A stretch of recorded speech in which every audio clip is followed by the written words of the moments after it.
Hello friends, हमारे channel institute of education में आपका स्वागत है। आप सबसे पहले हमारे चैनल को सब्सक्राइब कर दीजिए और शेयर जरूर कीजिए। सर्वप्रथम एनसीएफ 2005 से जानने से पहले जानिए कि यह सीटेट के लिए क्यों महत्वपूर्ण है। देखिए, सीटेट का जो पाठ्यक्रम होता है या फिर सीबीएसई या कोई स्टेट का जो पाठ्यक्रम होता है, उसके लिए कोई एक रूपरेखा तैयार किया जाता है और यह एनसीएफ ने वही एक रूपरेखा तैयार किया गया है, ठीक है, जिसमें बताया गया है कि कैसा पाठ्यक्रम होना चाहिए, किस विद्यालय के लिए कैसा पाठ्यक्रम होना चाहिए, किस क्लास के लिए कैसा पाठ्यक्रम होना चाहिए। ये सारी चीज़ें आपको इसमें बताया गया है। सर्वप्रथम हम लोग जानेंगे कि एनसीएफ 2005, एनसीएफ का फुल फॉर्म क्या होता है। तो एनसीएफ का फुल फॉर्म होता है नेशनल कैरिकुलम फ्रेमवर्क। इसका हिंदी होता है राष्ट्रीय पाठ्यचर्या की रूपरेखा 2005। अब कहेंगे सर ये 2005 ही है या कोई और है? तो नहीं, इससे पहले भी एनसीएफ की बात की गई है। 1975 में एनसीएफ की बात की गई है, 1995 में एनसीएफ की बात की गई है, राष्ट्रीय शिक्षा नीति के तहत भी एनसीएफ की बात की गई है, और उसके बाद आपका 2000 एनसीएफ का भी बात किया गया है। लेकिन इन सभी में संशोधन करते हुए एक नया पाठ्यचर्या जो कि अब तक का सबसे नवीनतम पाठ्यचर्या माना जाता है, अब तक का सबसे नवीनतम पाठ्यचर्या माना गया है। इस पाठ्यचर्या में काफ़ी संशोधन किया गया है। संशोधन कहाँ पे हुआ? तो जो पूर्व से पाठ्यचर्या हमारी चले आई थी, जैसे कोठारी कमीशन ने सिफारिश की थी, उसके बाद राष्ट्रीय शिक्षा नीति ने सिफारिश की थी, फिर आपका एनसीएफ 2000 जो वर्तमान में चल रही थी 2005 से पहले, तो उन सारी चीज़ों में संशोधन करने के बाद आपका एक नया पाठ्यचर्या आया एनसीएफ 2005। अब हम लोग जानेंगे कि एनसीएफ 2005 एनसीईआरटी की कार्यकारिणी ने 14 व 19 जुलाई 2004 की बैठक में एनसीएफ को संशोधित करने का निर्णय लिया गया। तात्कालीन मानव संसाधन विकास मंत्री द्वारा निर्णय।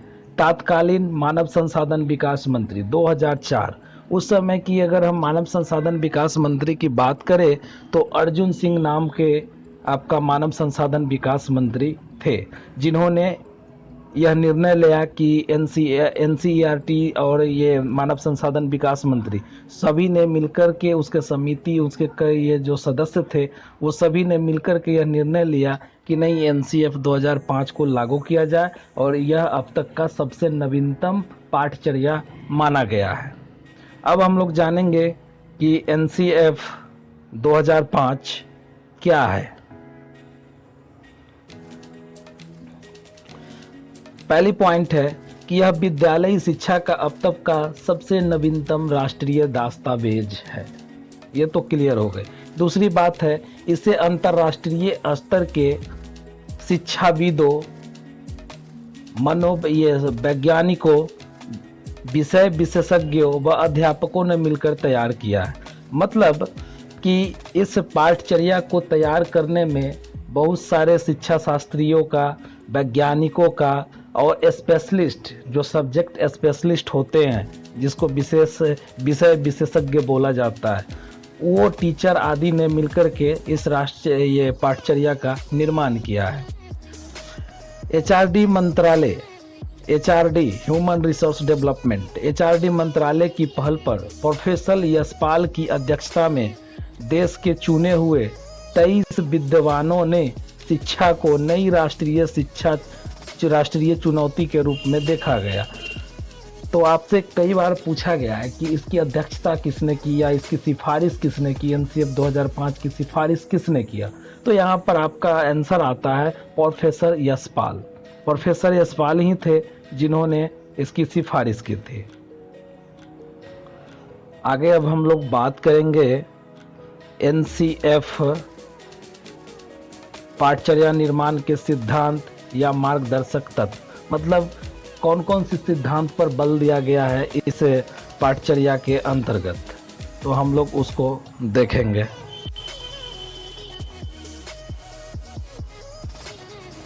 आपका पहला जो पॉइंट है वह है ज्ञान को स्कूल के बाहरी जीवन से जोड़ा जाए।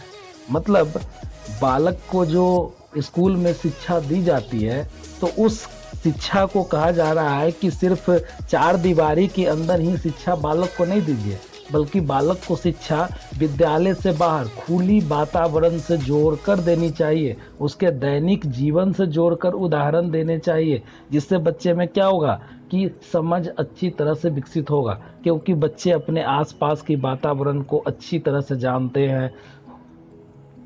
अगली पॉइंट है पढ़ाई को रटंत प्रणाली से मुक्त किया जाए। एनसीएफ 2005 रटने पर बल नहीं देती है, यह कहती है कि बच्चे को समझने पर बल दिया जाए, प्रैक्टिकली और समझ के साथ। ऐसा नहीं कि रट लिए, किताब को हूबहू रट लिए, ऐसा नहीं होना चाहिए, बिल्कुल नहीं होनी चाहिए। अगली पॉइंट है पाठचर्या पुस्तक केंद्रित न रह जाए। मतलब आपका जो पाठचर्या विद्यालय का जो कैरिकुलम तैयार किया गया है वह कहा जा रहा है कि सिर्फ पुस्तक केंद्रित ही नहीं रह जाए, मतलब किताबी ज्ञान तक ही सीमित नहीं रह जाए, बल्कि पाठचर्या ऐसा होना चाहिए जो बच्चे के लिए उपयोगी हो, जीवन में उसका फायदे हो। जैसा कि महात्मा गांधी ने कहा था कि बालक को ऐसी शिक्षा दी जाए जिससे वह अपने जीवन को यापन कर सके या जीव को पार्जन कर सके। अगली पॉइंट है कक्षा कक्ष को गतिविधियों से जोड़ा जाए। तो कक्षा कक्ष में कहा जा रहा है कि गतिविधियों से जोड़ा जाओ। गतिविधियों से जोड़ा जाने का मतलब होता है कि ऐसा नहीं है कि हमेशा आप बच्चे को सिर्फ बुक ही पढ़ाएं या कुछ पढ़ने लिखने की ही चीज़ें कराएं। कुछ ऐसे एक्टिविटी भी कराइए विद्यालय में, कुछ ऐसे एक्टिविटी कराइए विद्यालय में जिससे बच्चे में क्या होगा कि पढ़ाई में भी मन लगेगा और उस एक्टिविटी के प्रति भी कुछ नयापन दिखने को मिलेगा, बच्चे को नयापन दिखने को मिलेगा। और उस एक्टिविटी का तो प्रमुख उद्देश्य बहुत सारे हो ही सकते हैं। जैसे बच्चे के अंदर अगर हम कोई ग्रुप डिस्कशन कराते हैं तो उसमें आपका संप्रेषण कौशल, सामाजिक कौशल, बहुत सारी चीज़ों, समूह में कार्य करने की क्षमता, बहुत सारी चीज़ों का बच्चे में विकास होता है। अगली पॉइंट है आपका कि राष्ट्रीय मूल्यों के प्रति आस्थावान विद्यार्थी तैयार हो। मतलब आखिरी पॉइंट में इन्होंने बोला है कि ये सारी उपरोक्त पॉइंट में जो हमने आपको बताया, कहा जा रहा है कि ये सारी चीज़ों को जब ध्यान में रख कर के बच्चे को पढ़ाया जाएगा विद्यालय में, तो बच्चा एक ऐसा तैयार होगा जो राष्ट्र हित के प्रति आस्थावान होगा, अपने देश के प्रति सक्रिय होगा, देश के प्रति रक्षक का काम करेगा, देश का नाम रोशन करेगा, अपने देश को गौरववान बनाएगा। ऐसा विद्यार्थी तैयार किया जाना चाहिए। अब आगे हम लोग बात करेंगे एनसीएफ 2005 के प्रमुख सुझाव के बारे में कि एनसीएफ 2005 में कौन कौन सी सुझाव दी गई है। पहली पॉइंट पर हम लोग चर्चा करते हैं। तो पहली पॉइंट आपका है शिक्षण सूत्रों का अधिकतम प्रयोग हो। आपने शिक्षण में पढ़ा होगा कि कौन कौन सा सूत्र होता है, आगमन विधि, निगमन विधि, अज्ञात से ज्ञात की ओर, ज्ञात से अज्ञात की ओर, मूर्त से अमूर्त की ओर। मतलब ये इस प्रकार की जितने भी आपके सूत्र होते हैं, तो वही कहा जा रहा है कि इन सारी सूत्रों का अधिकतम प्रयोग हो। उसमें भी कौन से सबसे ज़्यादा प्रयोग हो, तो ज्ञात से अज्ञात की ओर, मूर्त से अमूर्त की ओर, ये सारी इम्पोर्टेंट है। या फिर आगमन विधि, निगमन विधि, ये सारी आपका क्या है, यहाँ पे सबसे ज़्यादा इम्पोर्टेंट होता है। सूचना को ज्ञान मानने से बचा जाए। मतलब कहा जा रहा है कि इन्फॉर्मेशन को ही ज्ञान नहीं माना जाए। मतलब कोई किसी चीज़ के बारे में अगर थोड़ा सा बता दे, इंडिकेट कर दे, तो उसी को ज्ञान नहीं मान लेना है। या फिर डीपली कहे तो मतलब कहने का मतलब हुआ कि किसी चीज़ को ऊपरी रूप में पढ़कर ही उसको ज्ञान नहीं माना जाए। मतलब ज्ञान उसको माना जाएगा जब तक आप डीप नॉलेज नहीं ग्रहण करेंगे। जैसे किसी टॉपिक के बारे में सिर्फ ऊपर से एक लाइन पढ़ के जान लिए, ये नहीं नॉलेज हुआ। नॉलेज तब होगा जब आप उसकी एक तह तह को जानेंगे, ये आपका नॉलेज होगा। अगली पॉइंट है विशाल पाठ्यक्रम व मोटी किताबें शिक्षा प्रणाली की असफलता का प्रतीक है। अभी वर्तमान में आप लोग भी देख रहे हैं कि विद्यालय में किस प्रकार की स्थिति बन गई है। खासकर प्राइवेट स्कूल में बुक भर भर के दिया जा रहा है, जो कि उचित नहीं है। मतलब कहा जा रहा है कि सिर्फ मोटी किताबें ही रख देना बच्चे के लिए उचित नहीं है, ये असफलता इससे प्राप्त होती है, बल्कि बुक ऐसी देनी चाहिए बच्चों को जो वह पढ़ सके और उतना ही दिया जाए जितना उनकी ज़रूरत की चीज़ें हो उसमें।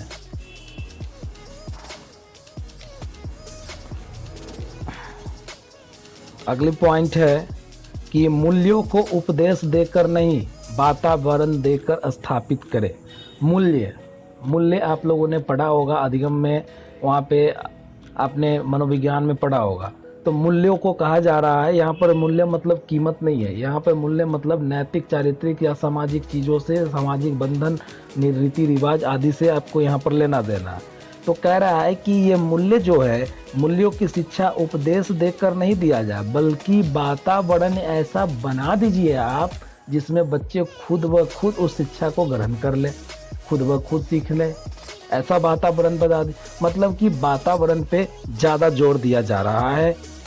अगली पॉइंट, अच्छे विद्यार्थियों की धारणा में बदलाव आवश्यक है, अर्थात अच्छा विद्यार्थी वह है जो तर्कपूर्ण बहस के द्वारा अपने मौलिक विचारों को शिक्षक के सामने प्रस्तुत कर। मतलब कहा जा रहा है कि विद्यालय या कहीं पर भी अच्छे विद्यार्थी वही माना जाएगा जो विद्यार्थी तर्क कर सकता है, बहस के द्वारा अपने अंदर के मौलिक विचारों को बदला सकता है, शिक्षक के सामने अपने अंदर के सृजनात्मकता को रख सकता है या अपने विचारों को व्यक्त कर सकता है, एक ढंग से व्यक्त कर सकता है। न कि अच्छे विद्यार्थी वह होगा जिसको सुंदर देख के कह दिया कि फलाना बहुत अच्छा है, वो अच्छे विद्यार्थी नहीं कहलाएगा। वो पहले कहा जाता था कि देखने में जो सुंदर है वो अच्छा विद्यार्थी और जो देखने में खराब है वो खराब विद्यार्थी, तो वो अब नहीं चलता है। अगली पॉइंट है, अभिभावकों को सख्त संदेश दिया जाए कि बच्चों को छोटी सी उम्र में निपुण बनाने की आकांक्षा गलत है। मतलब अभिभावक के लिए यह सुझाव दिया गया है कि आप बच्चे से छोटी उम्र में ही अपेक्षा नहीं कीजिए कि ये आइंस्टीन बन जाएगा, ये फलाना बन जाएगा। ऐसी चीज़ें आप नहीं कर सकते हैं। बच्चे बच्चे होते हैं और बच्चे को बच्चे की तरह ही पढ़ाना है। जैसे कि रूसो ने कहा है कि स्वतंत्र वातावरण दे दीजिए, बच्चे उसी में पढ़ेंगे। अगली पॉइंट है, बच्चों को स्कूल से बाहरी जीवन से तनाव मुक्त वातावरण प्रदान करना। कहा जा रहा है कि बच्चों को स्कूल से बाहरी जीवन में तनाव मुक्त वातावरण प्रदान। अब बच्चे का विद्यालय 4 दीवारी के अंदर बंद है, 6 से 7 घंटे बच्चे विद्यालय में रहते हैं, वहाँ पे प्रेशर में बच्चे को रखा जाता है, दबाव, डिसिप्लिन रखा जाता है, ज़रूरत भी है तो डिसिप्लिन बनाया रखा जाता है। तो बच्चे क्या उसे में तनावग्रस्त हो जाते हैं, कुछ बच्चे होते हैं तो उसके लिए कहा जा रहा है कि आप एक ऐसा वातावरण क्रिएट कीजिए जहाँ पर बच्चे को अंदर में किसी भी प्रकार का प्रेशर नहीं दिखे, कोई तनाव नहीं दिखे। अगली पॉइंट है कि कक्षा में शांति का नियम बार बार ठीक नहीं, अर्थात जीवंत कक्षा वातावरण को प्रोत्साहित किया जाना चाहिए। मतलब कि आप क्लासरूम में ऐसा भी डिसिप्लिन नहीं बना दीजिए कि क्लास एकदम शांत एकदम हो जाए, तो वो ऐसा शांत भी क्लास में बार बार ठीक नहीं होता है। मतलब कहने का कि एक लचीलापन रखिए कि कभी क्लास आप ज़रूरत के अनुसार शांत भी रखिए और ज़रूरत के अनुसार थोड़ा बहुत मनोरंजन भी हो जाए, कुछ ऐसी भी बातें हो जाए जो बच्चे के लिए रोचक हो और रोचकता के साथ साथ पढ़ाई भी हो जाए। ऐसी चीज़ें को प्रोत्साहित दिया गया। मतलब कक्षा को जीवंत बनाना है, मतलब लगे कि क्लास चल रहे हैं, ऐसा नहीं कि क्लास को नीरस बना दिया जाए कि बच्चे रुचि ही ना ले। अगली पॉइंट है कि शैक्षिक गतिविधियों में बच्चों के अभिभावकों को भी जोड़ा जाए। मतलब कि कुछ ऐसे विद्यालय में कार्यक्रम कराए जाते हैं जैसे शैक्षिक गतिविधि के अंतर्गत सांस्कृतिक कार्यक्रम, सामुदायिक कार्यक्रम, सामूहिक कार्यक्रम। तो उन इन सारी कार्यक्रमों में बोला जा रहा है कि अभिभावक को भी जोड़ा जाए, मतलब उनको भी बुलाया जाए, ताकि बच्चे में क्या होगा, एक हौसला होगा, एक मोटिवेशन मिलेगा बच्चे को काम करने के लिए।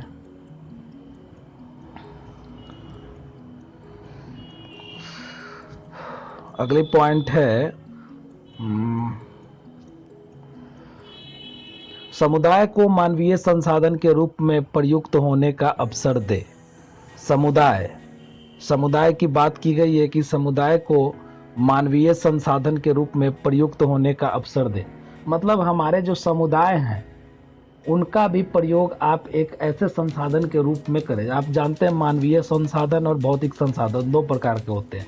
मानवीय संसाधन जो मानवों के द्वारा की जाने वाली क्रिया, और भौतिक संसाधन में आपका जो भौतिक चीज़ें होती है उससे।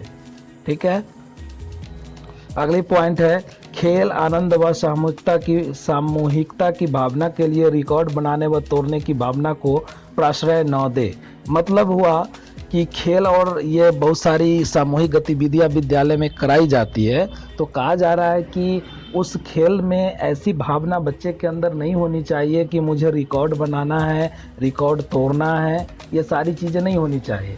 बस एक मनोरंजन की तरह, एक आनंद के लिए वह खेल खेला जाना चाहिए। उससे क्या होगा, इसे निगेटिव आएगा, क्योंकि बच्चे क्या है कि अगर सोचेंगे कि हमें रिकॉर्ड तोड़ना है या फिर उसको हराना है या हार जीत करने की ये चीज़ें मन में उत्पन्न करेंगे, तो वो क्या करेंगे कि एक दूसरे को हानि पहुंचाना शुरू कर देंगे। तो ये तो बिल्कुल गलत चीज़ें हो जाएंगे यहाँ पे। अगली पॉइंट है कि बच्चों की अभिव्यक्ति में मातृभाषा महत्वपूर्ण स्थान रखती है। अधिगम परिस्थितियों में इसका प्रयोग करें। हमने भाषा में भी पढ़ाया है आपको कि मातृभाषा बच्चे की प्रथम भाषा होती है, और उसी भाषा में बच्चे सबसे ज़्यादा पढ़ते भी है और समझते भी है। तो वही कहा जा रहा है कि बच्चों की अभिव्यक्ति के लिए मातृभाषा को महत्वपूर्ण स्थान देना चाहिए और अधिगम परिस्थितियों में भी इसका प्रयोग करना चाहिए। मतलब जब बच्चे सीखते हैं उस दौरान भी बच्चे को इस भाषा का प्रयोग करके सिखाए। इससे एक फ़ायदा क्या होगा कि बच्चे आसानी से किसी चीज़ को समझ लेगा और सीख लेगा। अगली पॉइंट है पुस्तकालय में बच्चों को स्वयं पुस्तक चुनने का अवसर दें। मतलब लाइब्रेरी में जब बच्चे जाते हैं तो उसको ज़बरदस्ती आप नहीं कहिए कि आप ये बुक पढ़ें, उसे या छोड़ दीजिए स्वतंत्र, जिस बुक में उसकी रुचि होगी वही बुक वो पढ़े। वे पाठ्य पुस्तकें महत्वपूर्ण होती है जो अंतः क्रिया का अवसर दे। कहा जा रहा है कि ऐसी पाठ्यक्रम सबसे ज़्यादा अच्छा माना गया है जिसमें इंटरेक्शन, अंतः क्रिया की अवसर मिले, बच्चे को एक दूसरे के साथ क्रिया करने का मौका मिले। इससे क्या होगा कि एक दूसरे के बारे में बच्चे अच्छे से जानेंगे, एक दूसरे की चीज़ों को अच्छे से बच्चे जानेंगे। अगली पॉइंट है कल्पना व मौलिक लेखन के अधिकाधिक अवसर प्रदान किए जाए। कल्पना व मौलिक लेखन के अधिकाधिक अवसर प्रदान किया जाए। मतलब बच्चे को चिंतन करने का, सोचने का, तर्क करने का और मौलिक लेखन मतलब होता है सृजनात्मक लेखन, क्रिएटिविटी, रचनात्मकता। मतलब बिल्कुल हटकर। जब बच्चे कल्पना करेंगे, तर्क करेंगे, तभी तो कुछ अलग लिखेंगे ना। जब तर्क ही नहीं करेंगे और कल्पना ही नहीं करेंगे तब तो फिर वो दूसरे का छपा छपाया हूबहू छाप देंगे, तो ऐसा तो बिल्कुल गलत हो जाएगा।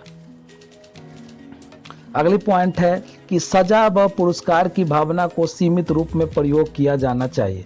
जब बच्चे को हम सजा या पुरस्कार देते हैं तो ऐसा नहीं कि हमको ज़्यादा दे देना चाहिए। सजा व पुरस्कार जो भी हम देते हैं उसको एक सीमित में देना चाहिए। मतलब जितनी ज़रूरत हो उतनी ही देनी चाहिए। ऐसा नहीं कि बच्चा कोई काम किया छोटा और उसको पुरस्कार बहुत बड़ा दे दिए। जैसे बेटा ने क्लास 1 में पास किया और उसको स्कूटी खरीद दिए, ऐसा नहीं होनी चाहिए। अगली पॉइंट है बच्चों के अनुभव व स्वर को प्राथमिकता देते हुए बाल केंद्रित शिक्षा प्रदान की जाए। बच्चे के अनुभव और स्वर की प्राथमिकता देने की बात हुआ। मतलब अनुभव जो बच्चे ने एक्सपीरियंस करके आया है उनकी अनुभव को भी प्राथमिकता दीजिए, और जिस भाषा में, जिस स्वर में वह बोल रहा है उस स्वर को भी प्राथमिकता दीजिए। उससे क्या होगा कि बहुभाषिकता, मतलब बहुभाषिकता में पढ़े हैं कि बहुभाषिकता एक संसाधन के रूप में कार्य करती है। मतलब अलग अलग जो बच्चे होंगे, अलग अलग भाषी जो बच्चे होंगे, अलग अलग राज्य के जो बच्चे होंगे, वह भी अनेक प्रकार की भाषा को सीखेंगे।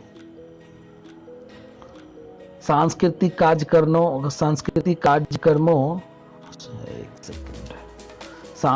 कार्यक्रमों में मनोरंजन के स्थान पर सौंदर्य बोध को स्थान दे।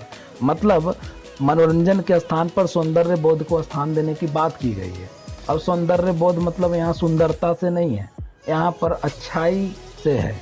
अच्छाई से, जैसे कोई काम अगर कोई विद्यालय में आपका सांस्कृतिक कार्यक्रम करवाया जा रहा है तो उसके अंतर्गत जो भी खेल या फिर आपका नाटक वगैरह कराए जाते हैं तो उस नाटक का यह उद्देश्य होना चाहिए कि बच्चे इससे कुछ सीखें, या अगर कोई सामाजिक चीज़ें कराई जा रही है तो उसके बारे में बच्चे जाने। ये सौंदर्य बोध की बात कराई जा रही है। अगली पॉइंट है, शिक्षक प्रशिक्षण व विद्यार्थियों के मूल्यांकन को सतत प्रक्रिया के रूप में अपनाया जाए। मतलब शिक्षक प्रशिक्षण और विद्यार्थी के मूल्यांकन, मतलब टीचर का प्रशिक्षण भी और विद्यार्थियों के मूल्यांकन को सतत प्रक्रिया के रूप में अपनाया जाए। इससे क्या होगा कि ये विद्यार्थियों का मूल्यांकन जो सतत होगा, तो सतत में आपका क्या हो जाता है कि बच्चे जब निरंतर उनका मूल्यांकन किया जाएगा तो बच्चे भी हमेशा एक्टिव रहते हैं, हमेशा यह सोचते रहते हैं कि कैसे हमको ये मतलब इस चीज़ को याद करना है, कैसे हमको पढ़ना है। ये सारी चीज़ों पर बच्चे हमेशा ध्यान देते रहते हैं। अगली पॉइंट है कि शिक्षकों को अकादमिक संसाधन व नवाचार समय पर पहुंचाया जाए। मतलब जो शिक्षा में नवाचार हो रहे हैं, हर दिन जो अपडेट होते रहते हैं, कुछ नए नए चीज़ें आ रहे हैं, तो वो बोली जा रही है कि शिक्षक को हमेशा अपडेट रहना चाहिए, नई चीज़ों की जानकारी हमेशा शिक्षक को होनी चाहिए। आगे हम लोग हैं NCF 2005 के अनुसार शिक्षा के लक्ष्य।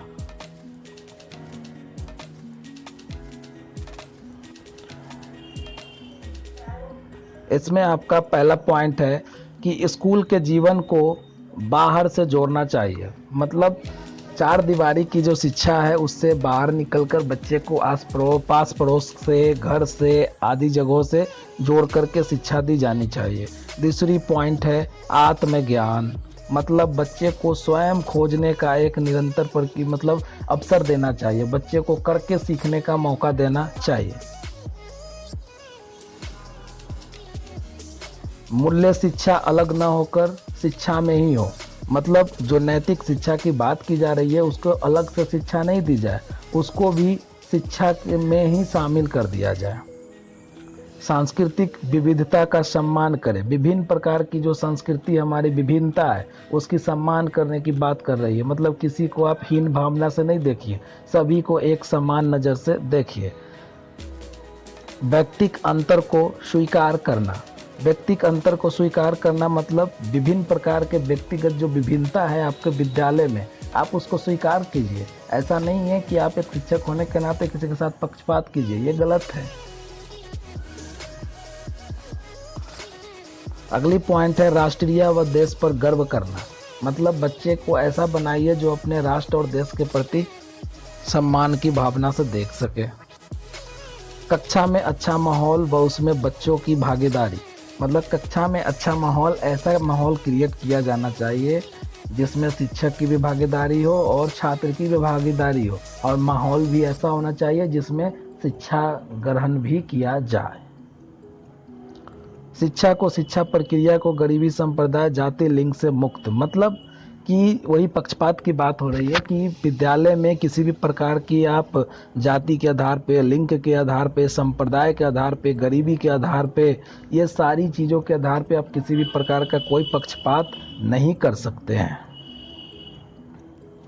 साहित्य व कलात्मक रचनात्मकता को बढ़ावा देना।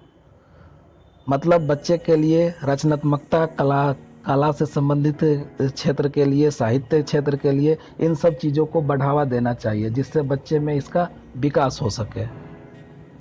अगली पॉइंट है NCF 2005 के अनुसार शिक्षा का मुख्य उद्देश्य। प्रथम उद्देश्य है आपका कि पाठ्यक्रम के बोझ को कम करना, लर्निंग विदाउट बर्डन। मतलब बिना बोझ के अधिगम। अगली पॉइंट है शिक्षा में व्याप्त विसंगतियों को कम करना। शिक्षा के क्षेत्र में आपको विभिन्न प्रकार की त्रुटि या विसंगतियां देखने को मिलती है, तो उन सारी चीज़ों को दूर करने की बात की जा रही है या कम करने की बात की जा रही है। ऐसे पाठ्यक्रम का विकास जिसमें ज्ञान का व्यवस्थित रूप विकसित हो। पाठ्यक्रम ऐसा बनाया जाना चाहिए जिसमें एक क्रम से एक ऐसा व्यवस्थित रूप में ज्ञान दिया गया हो जिसको बच्चे क्रमबद्ध रूप से ग्रहण कर सके और समझ सके। विचारों की स्वतंत्रता। विचारों की स्वतंत्रता। बच्चों के लिए विचारों की स्वतंत्रता होनी चाहिए, अभिव्यक्ति की आज़ादी है, बच्चे अपने विचार कहीं भी किसी भी रूप में रख सकते हैं। सभी बालकों को सशक्त बनाना, सभी बालकों को आत्मनिर्भर बनने पर जोर देना चाहिए, जिससे बच्चे क्या हो कि स्वयं किसी चीज़ को कर सके, स्वयं किसी चीज़ की खोज कर सके, किसी चीज़ के बारे में जानने का प्रयास कर सके। रचनात्मकता का विकास, बच्चे में क्रिएटिविटी का विकास करना चाहिए। तो आज हम लोग इतना ही पढ़ेंगे, इससे आगे हम लोग फिर अगले क्लास में पढ़ेंगे, जिसमें हम लोग पढ़ेंगे एरिया ऑफ एनसीएफ 2005। आप लोगों का बहुत बहुत धन्यवाद। अगर वीडियो आप लोगों को अच्छा लगा हो तो दोस्तों हमारे चैनल को सब्सक्राइब कीजिएगा और जितना से जितना हो सके शेयर ज़रूर कीजिएगा। आगे हम आपको बहुत अच्छी अच्छी वीडियो लेके आते रहेंगे। धन्यवाद।